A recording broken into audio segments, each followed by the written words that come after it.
নমস্কার, কেমন আছেন সবাই? চলুন আজকে আপনাদের সাথে একটা রেসিপি শেয়ার করি, বাসন্তী পোলাওয়ের রেসিপি। এটা খুব তাড়াতাড়ির মধ্যেই হয়ে যায়। আমি প্রথমে একটা কাপে মাপ করে চালটা নিয়েছি, গোবিন্দভোগ চালটা নিয়েছি, আর ওই কাপটাতেই মাপ করে একদম জল নিতে হবে। তো চালটাকে আগে প্রথমে খুব ভালো করে ধুয়ে নিতে হবে।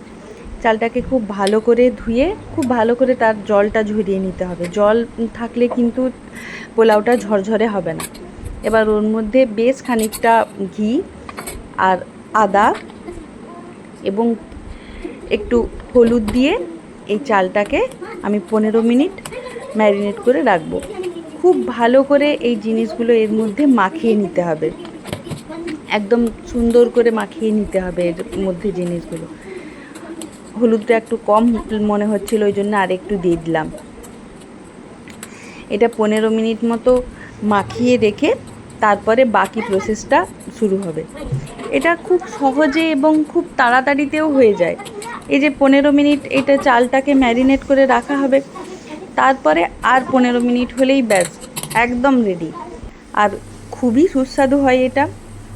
15 মিনিট হয়ে গেছে, তো তারপর আমি ওইখানে একটা প্যান বসিয়ে ওর মধ্যে একটু সামান্য ঘি দিয়ে তাতে কাজু বাদাম কিছুটা ভেজে নিয়ে আর একটু গোটা গরম মশলা ফোড়ন দিয়ে চালটা দিয়ে তারপর চালটা খুব ভালো করে ভেজে নেব। গরম মশলার মধ্যে আমি আবার এটাতে লবঙ্গটা দিইনি, কারণ ছোট বাচ্চাগুলো খাবে, তো ওদের আবার লবঙ্গ দিলে ঝাল লাগে, ওরা একটু মিষ্টি মিষ্টি পছন্দ করে। তো ওই জন্যে আমি লবঙ্গটা দিইনি, 2-1টা এলাচ আর একটু দারুচিনি দিয়েছিলাম। দিয়ে কাজু বাদামটা ভালো করে একটু ভেজে নিয়ে তারপর তার সাথে ওই যে ম্যারিনেট করা চালটা রেখেছিলাম সেই চালটা দিয়ে খুব ভালো করে চালটাকে ভেজে নিয়ে ওই একই কাপের ডবল পরিমাণ জল দিয়ে জলটা গরম করে নিয়ে এর মধ্যে দিয়ে দিলাম। ব্যাস এরপরে আর 10-15 মিনিটেরই কাজ, তার মধ্যেই রেডি হয়ে যাবে একদম সুন্দর ঝরঝরে বাসন্তী পোলাও।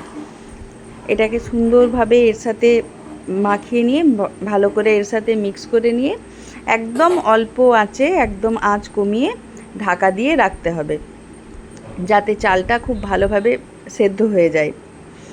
তো এটা এরপরে জলটা দেওয়ার পরে আমি এটাকে ঢাকা দিয়ে একদম লো ফ্লেমে একদম আঁচটাকে কমিয়ে রেখে দিলাম। এরপর ঢাকনাটা খুলে মাঝে মাঝে একটু চালটা উল্টে দিতে হবে, নিচের দিকটা একটু উল্টে দিতে হবে যাতে পুরো সমস্ত চালটা ভালোভাবে সেদ্ধ হয়ে যায়। চালটা আমার প্রায় 90% মতো সেদ্ধ হয়েই গেছে। এই অবস্থায় একটু লবণ দিয়ে দিলাম। যারা আপনারা একটু নোনতা পছন্দ করেন না তারা খুব অল্প পরিমাণে দিতে পারেন। তো আমার বাড়িতে একটু নোনতা নোনতা পছন্দ করে সবাই, নোনতা মিষ্টি একটু পছন্দ করে, তো ওই জন্যে আমি একটু দিলাম। এরপর ওপর থেকে কিশমিশগুলো দিয়ে দিলাম। কিশমিশগুলো আগের থেকে দিলে কি হয় বলুন তো, কিশমিশগুলো জল পেয়ে সেই ফুলে যায়, সেটা আবার ভালো লাগে না। তো ওই জন্যে কিশমিশটা একটু লাস্টের দিকেই দিলাম। দিয়ে এই লবণটা আর কিশমিশগুলো খুব ভালো করে ভালোভাবে এর সাথে মিশিয়ে দিলাম, চালটার সাথে খুব ভালোভাবে মিশিয়ে দিলাম। দেখছেন চালগুলো কিন্তু এখনও একটার গায়ে আরেকটা কোনোটাই লেগে যাচ্ছে না, চালগুলো একদম ঝরঝরে আছে। আর শেষ পর্যন্ত এইরকম একদম ঝরঝরেই থাকবে। যদি জলের পরিমাণটা আপনি ঠিক করে দিতে পারেন তাহলে বাসন্তী পোলাও কখনোই গায়ে গায়ে লেগে যাবে না, একদম সুন্দর ঝরঝরে বাসন্তী পোলাও হবে। আর ভালোভাবে ভেজে নিতে হবে, যখন চালটা ভাজা হচ্ছিল তখন একটু ভালোভাবে ভেজে নিতে হবে, তাহলেই সুন্দর ঝরঝরে বাসন্তী পোলাও হবে। কিশমিশটা আর লবণটা ভালোভাবে মিশিয়ে নিলাম। এরপর এর সাথে আমি চালটা প্রায় হয়েই এসেছে, এরপর এখানে আমি চিনিটাও দিয়ে দেব। বাসন্তী পোলাওতে একটু মিষ্টি মিষ্টি টাইপের হয়, তো এর জন্যে এইখানে আমি এবার চিনিটাও দিয়ে দেব। চিনিটা গলতেও একটু সময় লাগবে, তো ওই জন্য আমি চিনিটাও দিয়ে দিলাম এখানে। আপনারা যে যেমন মিষ্টি খেতে পছন্দ করেন সেই রকম অনুপাতে আপনারা চিনিটা দেবেন, যে যার স্বাদ অনুযায়ী মিষ্টিটা আপনারা দিতে পারেন।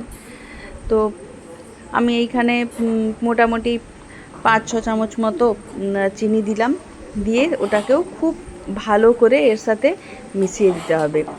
এই মেশানোর সময়ও খুব হালকা হাতে মেশাতে হবে।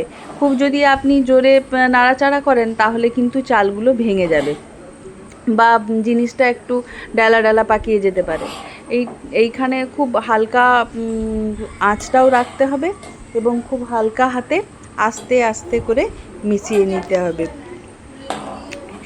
সুন্দর করে এইখানে হালকা হাতে মিশিয়ে নিতে হবে। পুরো চিনিটা আমি মিশিয়ে দিলাম, এই বাসন্তী পোলাওয়ের সাথে পুরো চিনিটা মিশিয়ে দিলাম। চিনিটা একটু গলে যাক, ব্যাস তাহলেই রেডি হয়ে যাবে।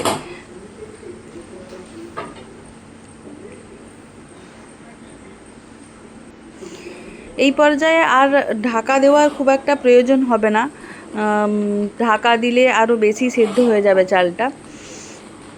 আর এটা তো খুব চালটা একদম সেদ্ধ হয়ে গলে গেলে ভালো লাগবে না, তো সেই জন্যে চিনিটাকে হালকা নেড়ে চেড়ে খুব ভালোভাবে এর সাথে মিশিয়ে দিতে হবে।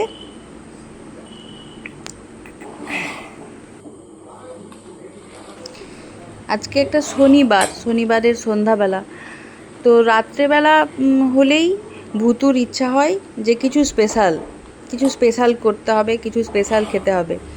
আর এটা ওর খুব পছন্দের একটা খাবার। এই বাসন্তী পোলাও খুব পছন্দ করে ও খায়, একটু মিষ্টি মিষ্টি জিনিস ও পছন্দ করে। অ্যাকচুয়ালি ভুতু একটু নিরামিষ জিনিসগুলো বেশি পছন্দ করে, তো ওর জন্য ও এই জিনিসটা খুব ভালোভাবে খায়, ও খুব পছন্দ করে। শনিবার হলেই মোটামুটি ওর আবদার হয় কিছু না কিছু, মা কিছু না কিছু বানাও। আর বাসন্তী পোলাও তো শুধু শুধু খাওয়া যাবে না, এই যে তার সাথে তার পাশের গ্যাসটাতে আমি বসিয়ে দিয়েছিলাম চিকেন।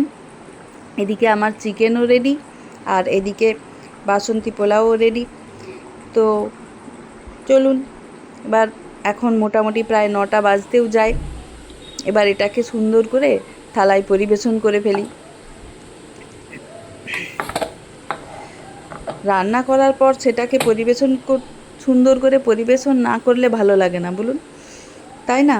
সেটাও একটা যেন খাবার তৃপ্তি নিয়ে আসে।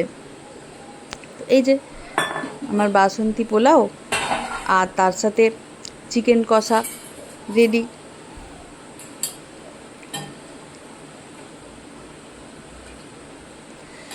এবার বাচ্চাদেরকে নিয়ে চলুন রাত্রে ডিনারটা সেরে নিই।